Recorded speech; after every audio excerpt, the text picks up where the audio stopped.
All right, obviously tough loss. Had our chances to win. Just didn't make enough plays.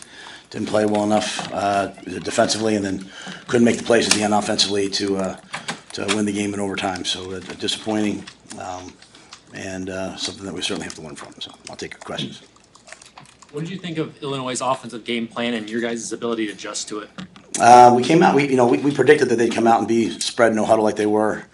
In the second half, they really for a long time it was only, I think at halftime they had 31 yards rushing. I think in the second half they ran for over 100 yards. So they just kind of did what they did last week. Well, we didn't seem to be the more physical team. We did win the turnover battle today. The defense took the ball away twice, but couldn't get off the field. I thought we had a really hot offense there for a while, and just would have loved to have gotten the ball a little bit more. They sat for long stretches, and then obviously penalties really hurt us on defense. I think there was 3 drives with a 15-yarder, which is unfortunate.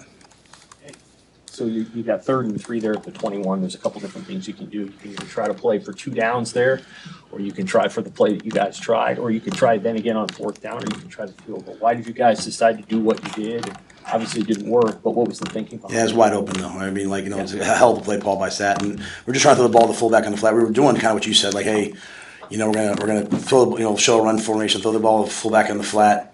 Dylan sees the guy. Dylan's vision is amazing. He sees, that's not really even part of the progression most times. It's such a good play call that no one's open. We just don't connect on it, and it's 4th and 3 at that point, and that's a makeable field goal. I felt like we would make that field goal. It looked like when I looked at it, the laces weren't turned out. I had to kick the laces, and it just wasn't made. So, I think we took the approach. It was a long 3. Like, hey, let's throw the ball to the fullback in the flat. Just a guy popped wide open, and in a game like this, you want to win those games. I think you just hope that you come down with that play. What was the thought process behind calling all those timeouts when Illinois had the ball and they were starting to go downfield instead of letting the clock run? Because that's what the book says to do. I mean, you're going to try to call timeout so that if they do happen to score, because either way the clock's not a factor for them, right? You have to either stop them or they get down to the 40. They can kick a field goal from about the 40, 45-yard line with that kid. So we're just following the book, to call on the timeouts so that if they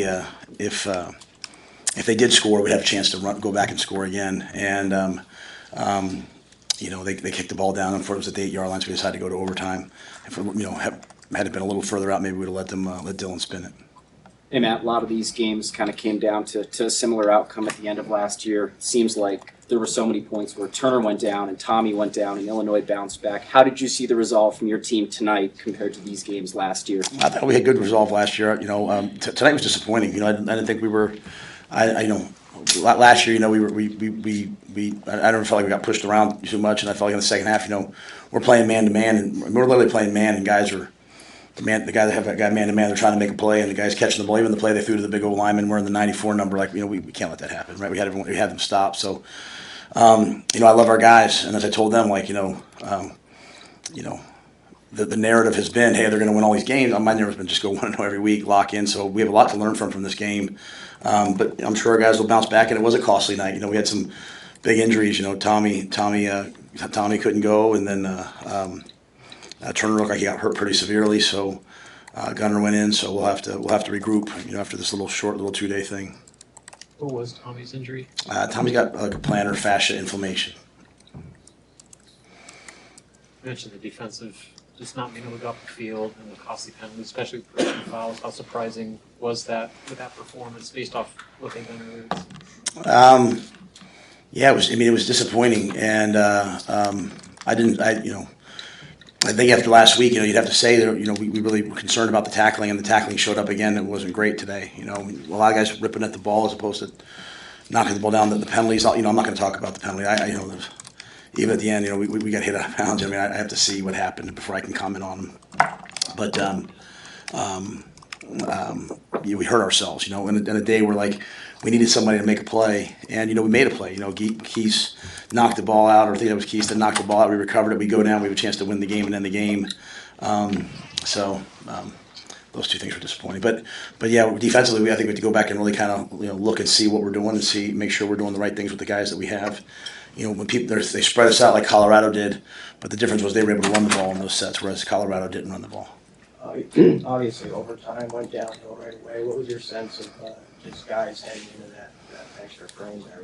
Yeah, I mean, Dylan was like, hey, we were gonna take a shot the first play, and we false started, so kind of just we false started, and then took a sack, and then even on the last one we missed a blitz pick, we missed a protection, we had an MA, so the moment it showed up and we didn't make the plays you have to make to win those games. I mean, even the ball that they called a touchdown that was ended up being an interception, we had a lot of opportunities to win the game, and so we're not a bad football team. That's a good football team. That's a ranked team, and we had all of our we had the chances we had to win. So there's some things we have to correct, and getting those moments we have to kind of go make those plays. Make those plays. I thought Sack called an excellent game. We had lots of chances, and I think defensively we have to go back and kind of look and see, hey, are we doing the right things? What do you think about Dylan's interception? Thoughts on that play? I'm sorry. What do you think about Dylan's interception? Just what happened on that play to One to Nayor. Yeah. Yeah, I mean, we put it in his hands. I mean, it's two interceptions Dylan has in the year that I think he's dropped dimes in there on, really. So, we had the one ball that he threw the fade to Nayor in the end zone that, I asked why it wasn't defensive pass interference. He said, hey, you're not going back into him enough. So we really try to emphasize that in the second half, and we made some plays on some deep balls. But that went down the sideline. I mean, we ran right by him, laid it out there. I thought Dylan was superb in many, many ways tonight. So we had a chance to make a play. At the end of the day, the way I look at games like this is, you're calling plays on offense, defense, and special teams, giving the guys a chance to go make a play, and they made a lot of plays tonight. Problem is Illinois made a lot of plays, and we hurt ourselves with some crucial penalties, and so that was a tough play. But we bounced back. We scored the next drive, and just kind of coming down the end, we just needed to make one more play in the fourth quarter. I know that's we've heard that a lot, right? But that's where we are. You talked about stopping the run. Do you have any concern at this point about how much you guys are running it or how well you're running it? On offense? Yeah, I don't think the offense was much of an issue. I think they were loading up the box. They couldn't. I didn't feel like they could cover us, and so I think really the issue was, again, kind of like last week, we didn't get the ball. So even on that last drive, we were kind of pounded away, and then just unfortunately didn't hit on that last play. But I think the way Illinois plays, they put everyone in the box. When we did run the ball, I thought we were efficient. There'll be games where people will start to play a little different against our guys, and we'll be able to probably run the ball a little bit better, or a little bit more. But I thought Sat opened it up, and we, even on that drive, we threw the deep ball to Nayor, and then the throw back to Tommy. I thought we had a lot of plays in the bank tonight. Hey, Coach, what's your assessment of the place kicking in the special teams game? You guys had an opportunity to go up. Of course, John didn't hit it there. Yeah, unfortunately we didn't make that play. We didn't make a play really on special teams that tilted the game for us. And I think really two plays. The punt, that unfortunately we kicked across the field, and so they got a big return. They got a return. They made like one or two first downs. Then we had the penalty, right, which put the ball down in the red zone, and they scored. So, really our kicking game is just it's not where we need it to be. Tristan was unavailable tonight. Johnny went in there, made some extra points, made the early field goal. Unfortunately, we didn't make the field goal when it counted. Thanks, guys.